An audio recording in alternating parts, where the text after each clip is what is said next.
Aku mengaku.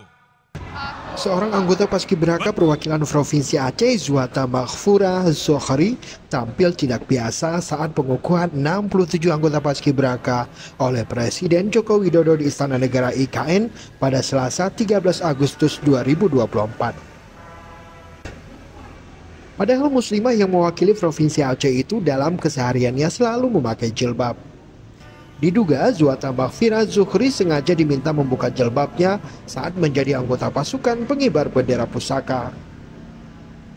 Adanya larangan memakai jilbab bagi muslimah yang menjadi anggota Paskibraka 2024 menjadi sorotan publik.